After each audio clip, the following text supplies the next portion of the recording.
नमस्कार दोस्तों, स्वागत है आप सभी का आपके अपने इस YouTube चैनल पर। दोस्तों, एनसीईआरटी के तारतम्य में हम इतिहास के अध्याय 11 में पढ़ने जा रहे हैं इमारतें, चित्र तथा किताबें। आइए शुरू करते हैं इस चैप्टर को। मरुत्सामी और लौह स्तंभ। मरुत्सामी आज बहुत खुश था। पहिएदार कुर्सी में बैठाकर उसका भाई उसे कुतुब मीनार दिखाता हुआ प्रसिद्ध लौह स्तंभ के सामने ले आया। धूल भरे पथरीले रास्तों से रैंप के सहारे यहाँ तक आना काफ़ी मुश्किल था। अपने इस अनुभव को मरुत्सामी कभी भूल नहीं पाएगा। धातु विज्ञान। प्राचीन भारतीय धातु वैज्ञानिकों ने विश्व धातु विज्ञान के क्षेत्र में बहुत योगदान दिया है। पुरातात्विक खुदाई ने यह दर्शाया है कि हड़प्पावासी कुशल शिल्पी थे और उन्हें तब तांबे के धातु कर्म यानी धातु शोधन की जानकारी थी और उन्हें तांबे और टिन मिलाकर कांसा भी बनाया था। हड़प्पावासी कांस्य युग से जुड़े थे और वहीं उनके उत्तराधिकारी लौह युग से संबंधित थे। भारत अत्यंत विकसित किस्म के लौह का निर्माण करता है। खोटा लोहा, पिटवा लोहा, ढलवा लोहा। तो यहाँ पे शुरू करते हैं, अपन लौह स्तंभ की जानकारी लेते हैं। लौह स्तंभ। महरौली दिल्ली में कुतुब मीनार के परिसर में खड़ा यह लौह स्तंभ भारतीय शिल्पकारी की कुशलता का एक अद्भुत उदाहरण है। इसकी ऊंचाई 7.2 मीटर और वजन 3 टन से ज़्यादा है। इसका निर्माण लगभग 1500 साल पहले हुआ और इसके बनने के समय की जानकारी हमें इस पर खुदे अभिलेखों पर मिलती है। इसमें चंद्र नाम के एक शासक का जिक्र है जो संभवतः गुप्त वंश के थे। आश्चर्य की बात यह है कि इतने वर्षों बाद भी इसमें जंग नहीं लगी। तो ये जो लौह स्तंभ है ये कहाँ पर है? कुतुब मीनार के पास है। और ये लौह स्तंभ ऐसा है, इस मटेरियल की पहचान आज तक नहीं हुई। दोस्तों, ये जो मटेरियल इस पर आज भी चर्चा चलती है और इस पर वैज्ञानिक आज भी क्या है मतलब अनुसंधान में लगे हुए हैं, खोज में लगे हुए हैं कि यह मटेरियल ऐसा कौन सा है कि इसमें आज तक जंग नहीं लगी। मतलब जंग ना लगने का कारण आज तक किसी को समझ में नहीं आया। क्योंकि ये लौह का है तो किसी ना किसी प्रकार से प्राकृतिक एटमॉस्फेयर का, इस पर नमी का, मॉइस्चर का, धूप का या किसी भी चीज़ का फर्क पड़ना चाहिए था। 1500 वर्ष के पहले, मतलब 1500 वर्ष के आसपास से ये आज तक में, मतलब इतने समय में, इतनी वर्षों बाद भी अगर इस पर कोई फर्क नहीं पड़ रहा है, इस मटेरियल का फर्क नहीं पड़ रहा है, तो ऐसा क्या मटेरियल है, ये इसके बारे में जानकारी। और दूसरी बात ये कि ये कितने जमीन के अंदर तक गड़ा हुआ है, इस बात की भी जानकारी वैज्ञानिक खोजने में लगे हुए हैं। तो एक बहुत बड़ा रहस्य जो आपके सामने है और वहीं एक इस रहस्य के साथ शुरू होता है अपने इतिहास से जुड़ने का एक बहुत अच्छा मौका। तो जिन व्यक्ति और जिन बच्चों को ऐसा लगता है कि उनका इतिहास के क्षेत्र में गूढ़ सोच और गूढ़ अध्ययन करने का एक विशेष महत्व है और वो एक अपने आप के एक अच्छे इंजीनियर की भांति अपने आप को निखारना चाहते हैं, तो ये एक बहुत अच्छा मौका है कि एक ऐसे विषय के बारे में जानने की कोशिश करें जिसकी जानकारी ऑलरेडी लोग पता करने में लगे हुए हैं। तो क्या आप खोज सकते हैं इस मटेरियल की जानकारी? क्या आप जान सकते हैं कि यह कौन सा मटेरियल था या इसकी गहराई कितनी थी? तो ऐसे क्वेश्चन और ऐसे आंसरों के लिए हमेशा लगातार जो है वो नई नई खोजें और रिसर्चों के मटेरियल आते रहते हैं। ऐसा नहीं है कि इनके बारे में जानकारी नहीं निकली है, कई रिसर्च पेपर हैं, कई जानकारियां हैं जो इनके बीच बारे में निकली हैं। पर शुरुआती इंट्रोडक्शनरी सेक्शन में मैं सिर्फ आपसे इतना कहूँगा कि इस बारे में जानकारी जो हमें एनसीईआरटी देती है उस पर यही है कि इस पर आज भी तथ्य और रिसर्च चलती रहती है। ईंटों और पत्थरों की इमारतें। हमारे शिल्पकारों की कुशलता के नमूने स्तूपों जैसी कुछ इमारतों को देखने के मिलते हैं। स्तूप का शाब्दिक अर्थ होता है टीला।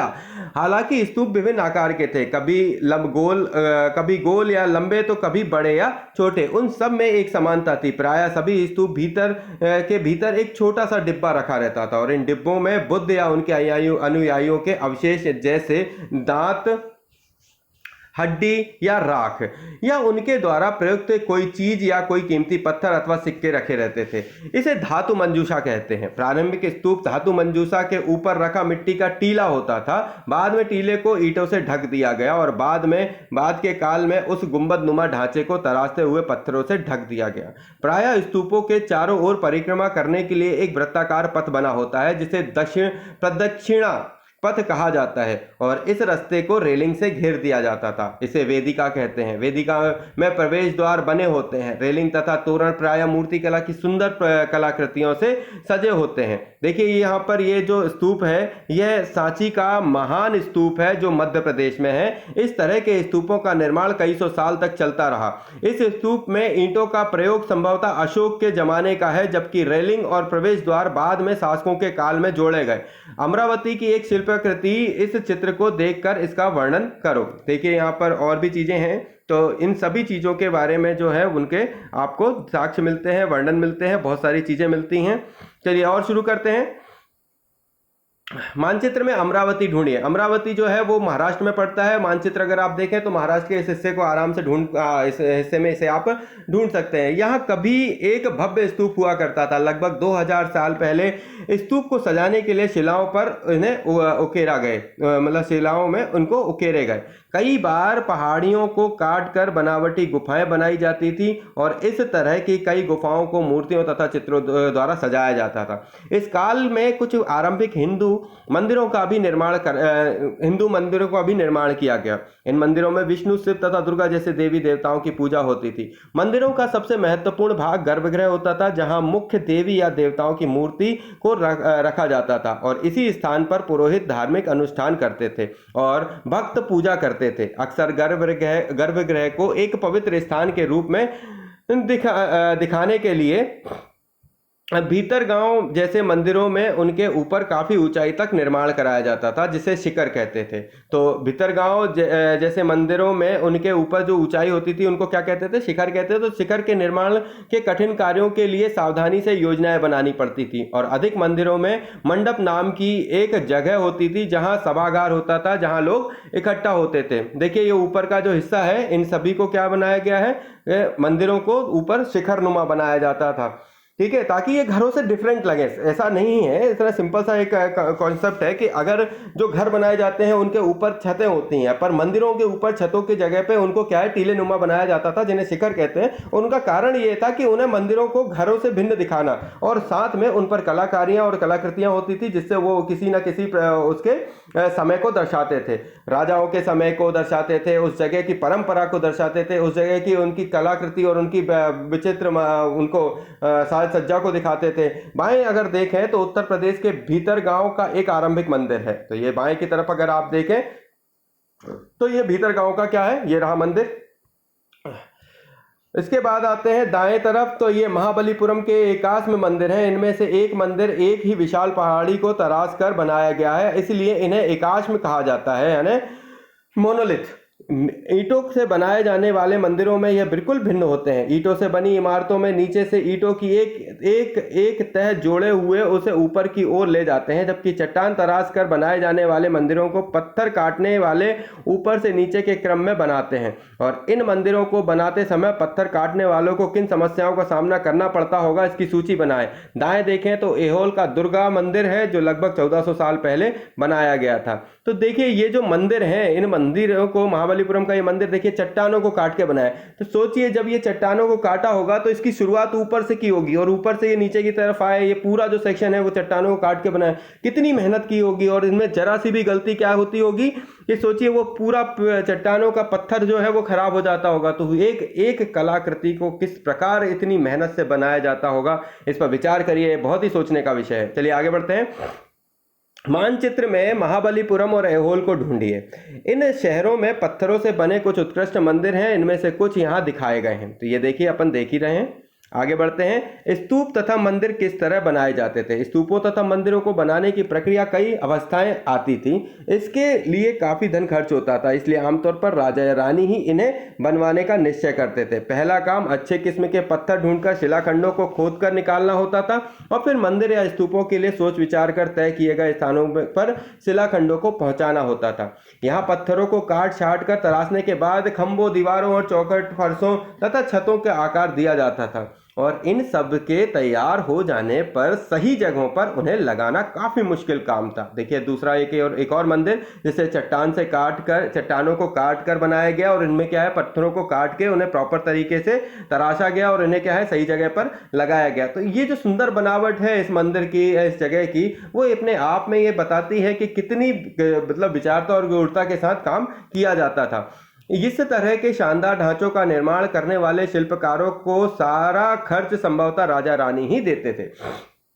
इसके अतिरिक्त इन स्तूपों का मंदिर में आने वाले भक्त जो उपहार अपने साथ लाते थे, इन्हें इमारत की सजावट की जाती थी। जैसे हाथी दांत का काम करने वाले श्रमिकों ने संघ ने सांची के एक अलंकृत प्रवेश द्वार को बनवाने का खर्च दिया। इनकी सजावट के लिए पैसे देने वालों में व्यापारी, कृषक, माला बनाने वाले, इत्र बनाने वाले, लोहार, सुनार इत्यादि हुआ करते थे। देखिए यहाँ पर क्या दिया हुआ है, इसके बारे में पढ़ते हैं। बाएं उड़ीसा का जैन मठ एक पहाड़ी को खोदकर इस 2 मंजिल इमारतों को बनाया गया। कमरों में प्रवेश द्वारों को ध्यान से देखिए, इनमें जैन भिक्षु रहते और ध्यान करते थे। पृष्ठ 14 पर दिए चित्र और यहाँ दिखाई गई गुफाओं में क्या अंतर है? तो दोनों गुफाओं में ये अंतर है कि बने दोनों ही पत्थर के हैं, पर यहाँ पर चट्टानों के पत्थरों को काट कर इनको यहाँ पे सेट किया गया है, और उसको क्या है, पूरा का पूरा वो जो है ऊपर से नीचे तक तराशा गया है, काटा कर बनाया गया है। नीचे चलते हैं। राष्ट्रीय संग्रहालय नई दिल्ली की एक मूर्ति का चित्र है। क्या तुम यहाँ देख पा रहे हो कि किस प्रकार की गुफाओं में खुदाई की गई होगी? देखिए ये देख, इस तरीके से बताया जा रहा है। तो ये किस प्रकार की गुफाओं में खुदाई की गई होगी, ये किस तरीके से खड़े हुए हैं? देखो ये आप अगर इसको देखें तो ये जो 2 लोग हैं, इन्होंने एक पत्थर पे पैर रखा हुआ है, ये देखिए, और ये ऊपर की तरफ बढ़ते हुए जा रहे हैं, आगे की तरफ बढ़ रहे हैं, कलाकृतियां कर रहे हैं। तो ये कला का एक बेहतर नमूना है, जो क्या है, राष्ट्रीय संग्रहालय दिल्ली की एक मूर्ति जो है उसमें वहां से लिया गया है। ऐसे कई स्त्री पुरुष शामिल थे जिनके नाम खंबे, रेलिंगों और दीवारों पर खुदे हैं। इसलिए जब तुम इन स्थानों को देखने जाओ तो याद रखना कि कितने सारे लोगों ने इन्हें बनाने और सजाने में अपना योगदान दिया होगा। अध्याय 8 के पृष्ठ 83 में दिए चित्र की तरह तुम भी मंदिरों और स्तूपों का निर्माण के दौरान आने वाले विभिन्न चरणों के चित्र बनाओ। तो ये एक कॉन्सेप्ट है करने का, आप कर सकते हैं। आगे बढ़ते हैं। चित्रकला। मानचित्र में अजंता को ढूंढिए। यह वह जगह है जहां के पहाड़ों में सैकड़ों साल के दौरान कई गुफाएं खोदी गईं। इनमें से ज्यादातर बौद्ध भिक्षुओं के लिए बनाए गए विहार थे और इनमें से कुछ को चित्रों द्वारा सजाया गया। यहाँ इनके कुछ उदाहरण दिए गए हैं। गुफाओं के अंदर अंधेरा होने की वजह से अधिकांश चित्र मशालों की रोशनी में बनाए गए थे और इन चित्रों के रंग 1500 साल बाद भी चमकदार हैं और ये रंग पौधे तथा खनिजों के बनाए गए हैं। इन महान कृतियों को बनाने वाला कलाकार अज्ञात है। देखिए कितना सुंदर चित्र है जो एक अंधेरे कमरे में मशाल की रोशनी में बनाया गया और जो आज भी इतने सुंदर और चमकदार हैं और इनको पौधे तथा क्या है खनिजों के माध्यम से रंग भरा गया है। अजंता के चित्र, तो तुम्हें इनमें से प्रत्येक चित्र को जो दिखता है उसका वर्णन करो। इसके बारे में आप इनके बारे में और आगे पढ़े, पहले अजंता के बारे में, उसके बाद इन पर अच्छा लेख लिख सकते हैं। पुस्तकों की दुनिया। इस युग में कई प्रसिद्ध महाकाव्यों की रचना हुई। इन उत्कृष्ट रचनाओं में स्त्री पुरुष की वीर गाथाएं तथा देवी देवताओं से जुड़ी कथाएं थीं। करीब 1800 साल पहले एक प्रसिद्ध तमिल महाकाव्य सिलप्पाधिकारम की रचना इलांगो नामक कवि ने की और इसमें कोवलन नाम की एक व्यापारी की कहानी है। वह पुहार में रहता था। अपनी पत्नी कन्नगी की उपेक्षा कर वह एक नर्तकी माधवी से प्रेम करने लगा। बाद में वह और कन्नगी पुहार छोड़कर मदुरै चले गए। वहां पांड्य राजा के दरबारी जौहरी ने कोवलन पर चोरी का झूठा आरोप लगा दिया, जिस पर राजा ने उसे प्राणदंड दे दिया। कन्नगी जो अभी भी उससे प्रेम करती थी, इस अन्याय के कारण दुख और रोष से भर गई और उसने मदुरै शहर का विनाश कर डाला।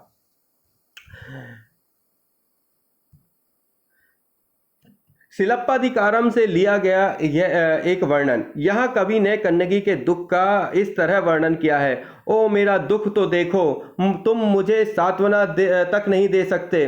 क्या यह सही है कि विशुद्ध सोने से भी सुंदर तुम्हारा शरीर बिना धूल से सना यूं ही पड़ा है?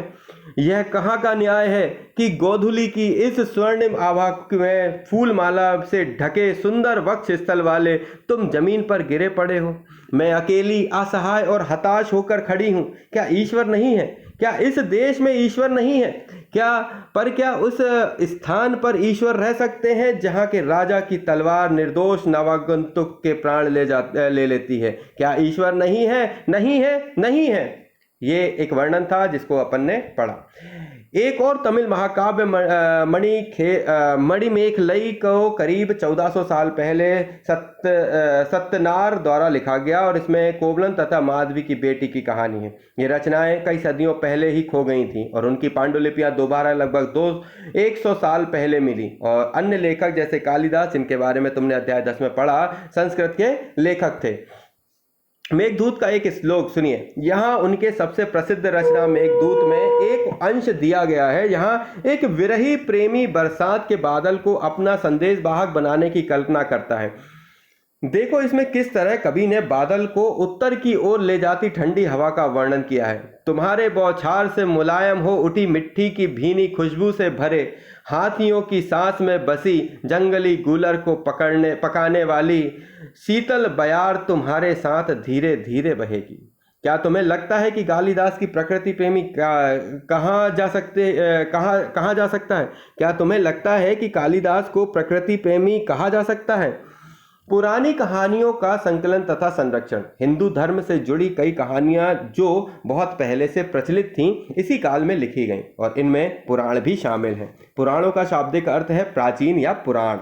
पुराणों में विष्णु, शिव, दुर्गा या पार्वती जैसे देवी देवताओं से जुड़ी कहानियां हैं और इनमें इन देवी देवताओं की पूजा की विधियां दी गई हैं। इसके अतिरिक्त इनमें संसार की सृष्टि और राजाओं के बारे में भी कहानियां हैं। अधिकतर पुराण सरल संस्कृत श्लोकों में लिखे गए जिनमें सब उन्हें सुन और समझ सकें। स्त्रियां तथा शूद्र इन्हें वेद पढ़ने की अनुमति नहीं थी, वे भी इन्हें सुन सकते थे। पुराणों का पाठ पुजारी मंदिरों में किया करते थे, जिसे लोग सुनते आते हैं। दो संस्कृत महाकाव्यों महाभारत और रामायण लंबे अरसे से लोकप्रिय रहे हैं। तुम में से कुछ बच्चों ने इन कहानियों से परिचित हैं। महाभारत कौरवों और पांडवों के बीच युद्ध की कहानी है। इस युद्ध का उद्देश्य पुरुवंश की राजधानी हस्तिनापुर की गद्दी प्राप्त करने का था। यह कहानी तो बहुत ही पुरानी है, पर आज इसे जिस रूप में जानते हैं वह करीब 1500 साल पहले लिखी गई। माना जाता है कि पुराणों और महाभारत दोनों का ही व्यास नाम के ऋषि ने संकलन किया। महाभारत में ही भगवत गीता भी है, जिसके बारे में तुमने अध्याय 9 में पढ़ा। रामायण की कथा कौशल के राजकुमार राम के बारे में है। उनके पिता ने उन्हें वनवास दे दिया।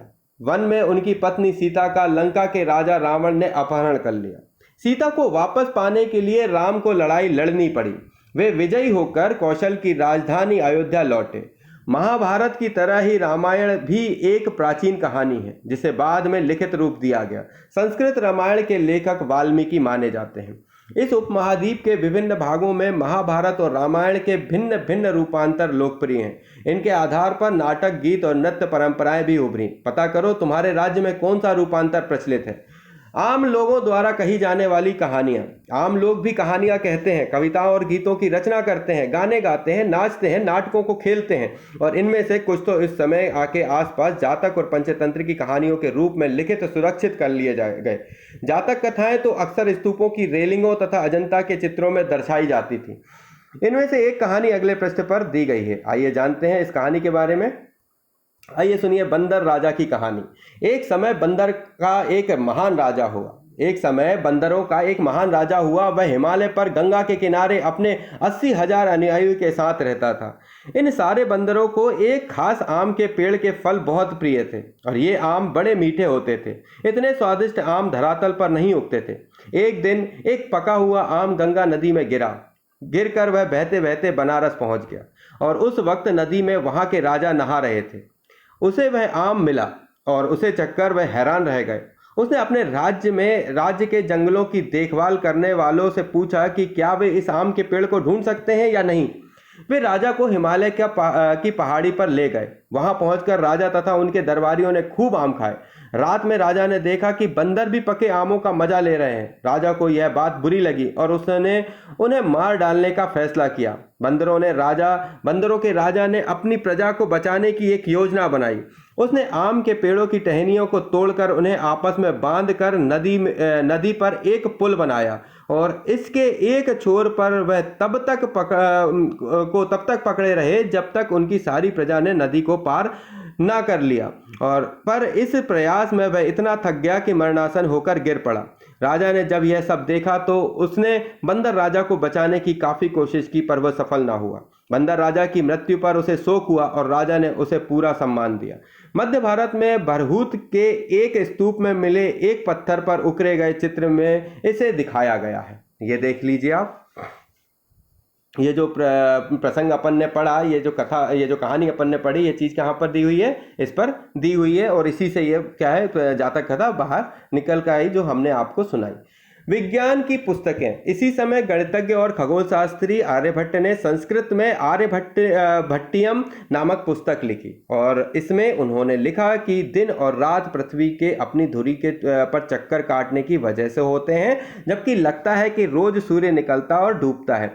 उन्होंने ग्रहण के बारे में भी एक वैज्ञानिक तर्क दिया। उन्होंने वृत्त की परिधि को मापने की भी विधि ढूंढ निकाली जो लगभग उतनी ही सही है जितनी की आज प्रयुक्त होने वाली विधि। वराहमिहिर, ब्रह्मगुप्त और भास्कराचार्य कुछ अन्य गणितज्ञ और खगोलवेत्ता थे जिन्होंने कई खोजें की और इनके बारे में और पता लगाइए। आइए सुनिए जरा शून्य के बारे में। अंकों का प्रयोग पहले से होता रहा है, पर अब भारत के गणितज्ञों ने शून्य के लिए एक नए चिन्ह का आविष्कार किया। गिनती की यह पद्धति अरबों द्वारा अपनाई गई और तब यूरोप में भी फैल गई। आज भी यह पूरी दुनिया में प्रयोग की जाती है। रोमन के निवासी शून्य का प्रयोग किए बगैर गिनती करते थे और इसके बारे में और भी जानकारी हासिल करने की कोशिश करते थे।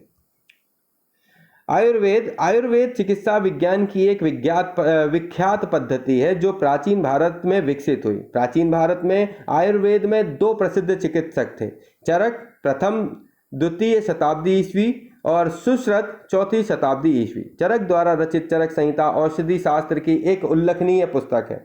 अपनी रचना सुश्रुत संहिता में सुश्रुत ने शल्य चिकित्सा की विधियों का विस्तृत वर्णन किया है। आइए जानते हैं अन्यत्र के बारे में।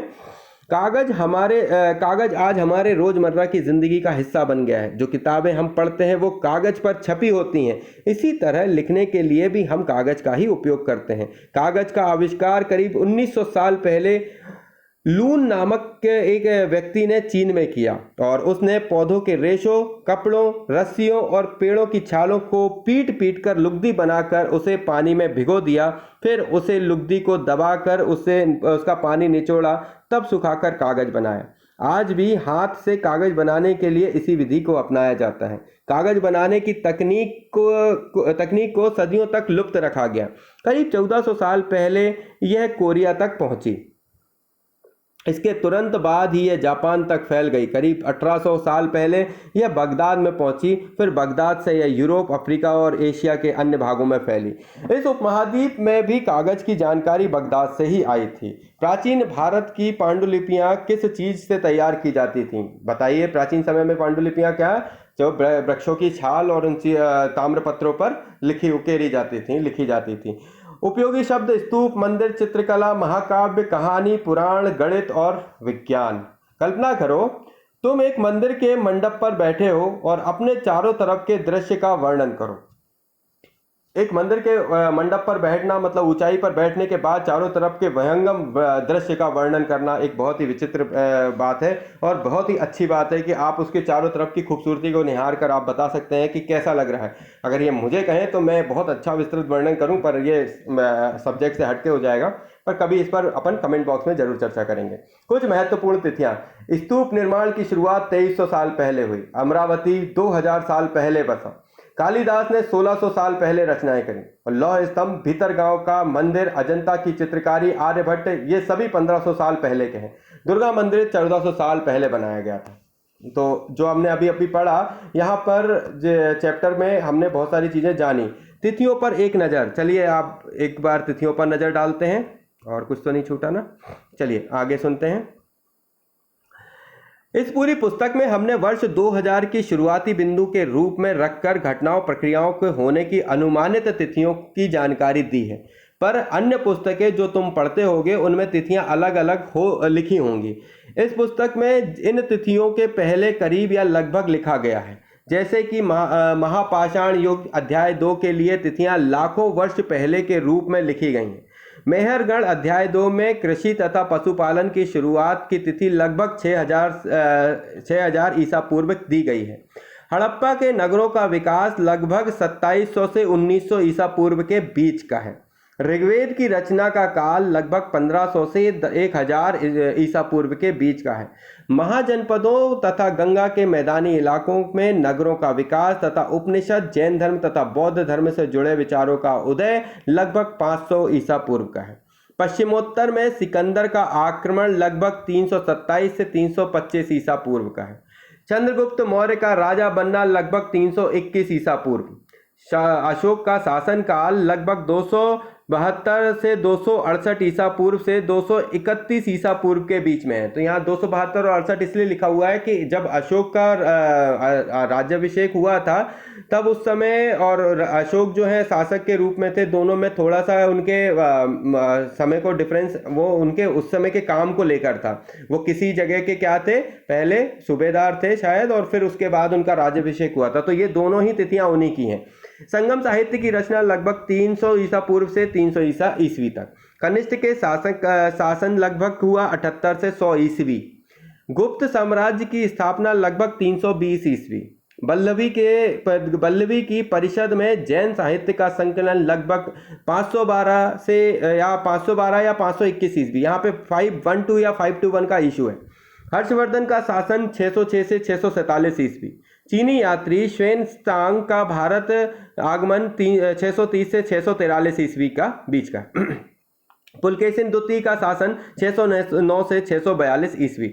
कुछ घटनाओं के लिए, जैसे कि अशोक के शासन की शुरुआत की तिथि के रूप में तुम्हें एक से अधिक तिथियां देखने को मिल सकती हैं। ऐसा इसलिए है क्योंकि इतिहासकार इस बात पर एकमत नहीं हो पाते कि सही तिथि क्या है।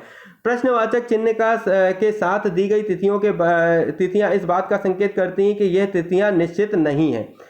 इसके अलावा देखिए, भारतीय मानचित्र का ये राजनीतिक मैप है जिसमें पूरे भारत का दिया हुआ है। जम्मू कश्मीर, हिमाचल प्रदेश, पंजाब, हरियाणा, उत्तराखंड, दिल्ली, उत्तर प्रदेश, राजस्थान, चीन, नेपाल, बिहार, सिक्किम, भूटान, अरुणाचल प्रदेश, असम, नागालैंड, मेघालय, मणिपुर, मिजोरम, त्रिपुरा, बांग्लादेश, पश्चिम बंगाल, झारखंड, छत्तीसगढ़, उड़ीसा, मध्य प्रदेश, गुजरात, महाराष्ट्र, तेलंगाना, आंध्र प्रदेश, कर्नाटक, गोवा, केरल, तमिलनाडु, पांडुचेरी, श्रीलंका, इसके अलावा लक्षद्वीप और अंडमान निकोबार, बंगाल की खाड़ी, अरब सागर, ये पूरा का पूरा जो मतलब जो मानचित्र देखा उसमें राजनीतिक मैप में उनकी जो कहाँ से कहाँ तक फैले हुए हैं ये सभी दिया हुआ है।